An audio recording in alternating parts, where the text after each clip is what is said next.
कि जिंदगी में दुख तकलीफें तो हमेशा रहती हैं, लेकिन जो चीज़ हमेशा साथ रहती है वो है हमारी खुशियाँ। खुश रहने या फिर हंसने के लिए किसी वजह की तलाश नहीं करनी चाहिए। छोटी छोटी चीज़ों में खुद को और दूसरों को खुशी देने की मन में इच्छा होनी चाहिए। अपने दुखों को बांटना जितना ज़रूरी है उतना ही ज़रूरी अपनी खुशियों को भी बांटना है। हमारी ये ज़िंदगी भी बस एक मजाक है। जो इस बात को समझ लेता है वो दुनिया के उन झमेलों में नहीं पड़ता जो बेवजह हमारे दुखों का कारण बनती है। बहुत समय पहले की बात है, नॉर्थ चाइना में 3 मॉन्क रहा करते थे। उनका नाम किसी को नहीं पता क्योंकि उन्होंने कभी अपने बारे में किसी को कुछ नहीं बताया। चीन में आज भी उन्हें बस 3 हंसते हुए मॉन्क के नाम से जाना जाता है। वे तीनों मॉन्क हमेशा एक साथ रहते थे और गांव-गांव घुमा करते थे। वो जिस भी गांव में आते वहां की बाजार के बीचों बीच खड़े होकर जोर जोर से हंसना शुरू कर देते। उनकी हंसी को देखकर लोगों का ध्यान उनकी तरफ खींचा चला था और धीरे धीरे उनके चारों तरफ एक बड़ी भीड़ इकट्ठा हो जाती थी। वे इतने एकाग्रता व संपूर्णता के साथ हंसते थे कि उनकी हंसी देखकर सारा गांव हंसने लग जाता, और जब वो पूरा गांव हंसी के समंदर में डूब जाता तो वे दूसरे गांव चले जाते। वे ना तो कुछ बोलते थे, ना ही कुछ उपदेश देते और ना ही कोई शिक्षा। वे जहां भी जाते अपनी हंसी में ऐसा माहौल बना देते कि लोग अपने सारे दुख दर्द भूलकर बस हंसने लग जाते। पूरे चाइना में उनके बारे में बातें होने लगी। जब भी उनसे उनका नाम पूछा जाता तो वो बस हंसते थे, और इसी वजह से उनका नाम हंसने वाले बुद्धा के नाम से जाना। हंसने वाले बुद्धा नाम पड़ गया। वो तीनों सन्यासी इस तरह से हंसते थे जैसे कि उन्होंने इस संसार की खुशी को या भगवान के मजाक को समझ लिया है, और उन्होंने सिर्फ अपनी हंसी से पूरे देश में इतना आनंद फैलाया जितना आज से पहले कोई नहीं फैला पाया।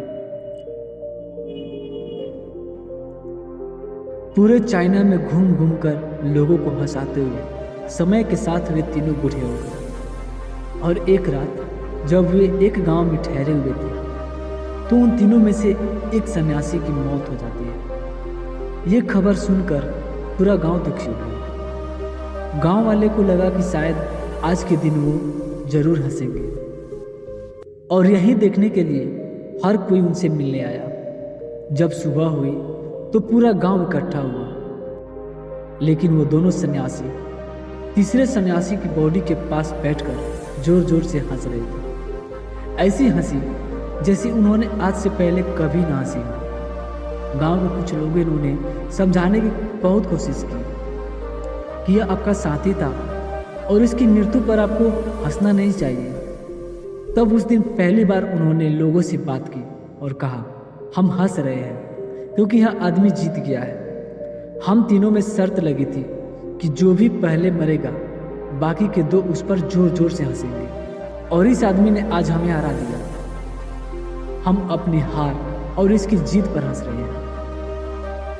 इसे अंतिम विदाई देने का इससे बेहतर तरीका और क्या हो सकता है। ऐसा कहकर उस तीसरे सन्यासी को चिता पर लेटा दिया।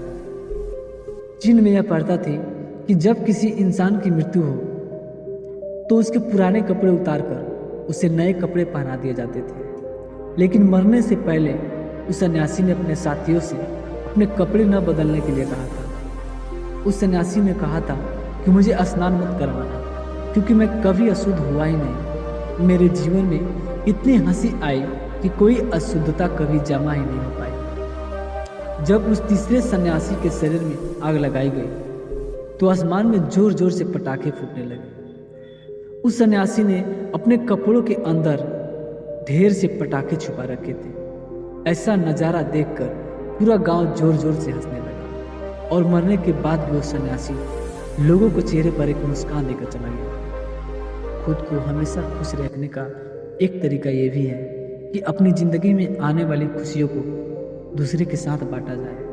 खुशी एक ऐसी चीज़ है जो बांटने से बढ़ती है और गम बांटने से कम होता है।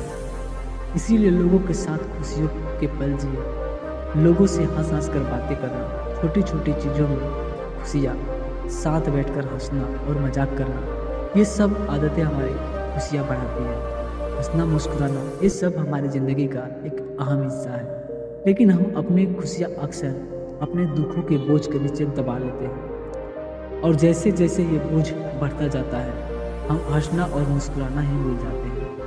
अपने गमों को भुलाकर ज़िंदगी को जीना सीखें, छोटी छोटी बातों में मुस्कुराना सीखें। क्यों